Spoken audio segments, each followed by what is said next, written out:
So you've learned to Obi Ani, and now you're thinking, what's next? What's the next spin that I need to know? Because this is getting tired and my arm hurts. Well, have you tried the Reverse Obi Ani, the inward reverse plum flower? There's a couple different names for it, but today you're gonna learn everything you need to know to learn this move in less than 5 minutes. Let's get to it. So just like with our Obi Ani video, I'm gonna break down the 3 different movements you're gonna need to have down in order to do this move successfully. So first you're gonna need a backwards wrist roll. Backwards wrist roll is gonna be the catalyst to get the saber up in front of us and then bring it behind us.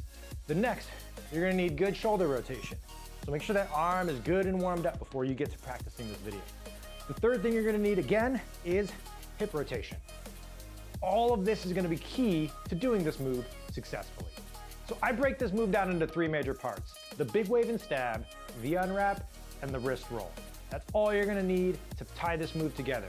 The big wave and stab, however, comes in 2 parts. First, big wave, tip of the saber going down and in front of us across the body, stabbing under our armpit. It's the first thing I want you guys to get used to. Big wave, stab.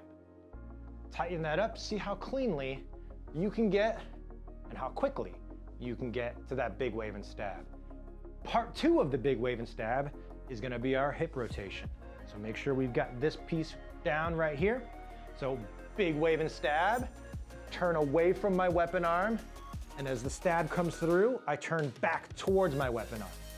Big wave and stab, and turn. Big wave and stab, turn. Big wave and stab, turn back. And then, intuitively, comes your unwrap. Big wave and stab, part 2, unwrap. Big wave and stab, part 2, unwrap. From the front, big wave and stab, unwrap.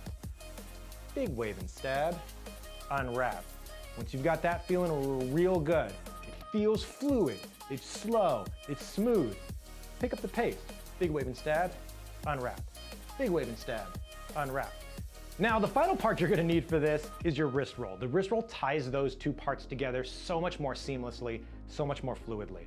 So, backwards wrist roll. It's gonna go up just like so. Backwards wrist roll. That's all you're gonna add to it. So make sure you've got a nice, fluid, and smooth backwards wrist roll. Practice it 100 times, 1,000 times. Now, let's put it all together, nice and slow, super smooth. Big wave and stab. Hip rotation is key. Unwrap. As I unwrap my saber, backwards wrist roll. Big wave and stab. Unwrap, backwards wrist roll, into the big wave and stab. Now let's see that whole thing from the rear. Big wave and stab, turn, unwrap, wrist roll. Big wave and stab, turn, unwrap, wrist roll. Wave, stab, unwrap, wrist roll.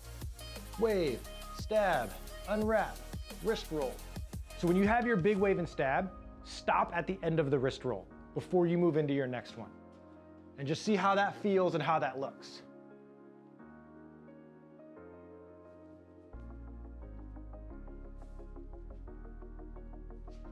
What that's gonna help teach you is where you are gonna want to bring it around and connect those movements a little bit more fluidly as you go. It gives you an awareness of where you are and where the blade is, how it's gonna move, and how you need to guide it to get you where you wanna be for your next movement.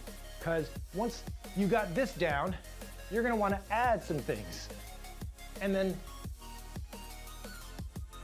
now you're doing a nice fluid flow where you're doing a nice 360, including your inward, your figure 8s, your Obi Anis, and a guide on that basic flow tutorial is coming soon. Until the next time, guys, stay out of trouble, make good choices, and may the force be with you. And if you were struggling with your Obi Ani, be sure to click the video you see on your screen right now.